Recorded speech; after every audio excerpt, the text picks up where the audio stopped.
First, ensure you have an active Xfinity Internet plan and an Xfinity account. Download and open the Xfinity app on your iOS or Android device and log in using your Xfinity ID. Navigate to the Xfi tab and check for Xfi Complete under Add-ons. Select Add to Plan and confirm the billing details. Follow the on-screen prompts to verify your modem, scan your connected devices, and set up security profiles. The app should be updated to the latest version, v12.5, as of late 2025, and a stable Wi-Fi connection is essential. Activation typically takes under 10 minutes.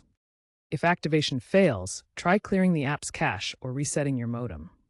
For advanced users, enable two-factor authentication on your account for added security. Xfi Complete now leverages AI to detect and block threats, including phishing attempts and DDoS attacks.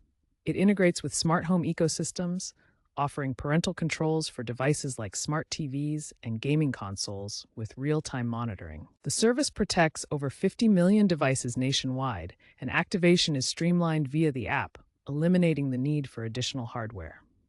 If issues persist, contact Xfinity support via the app chat for guided assistance.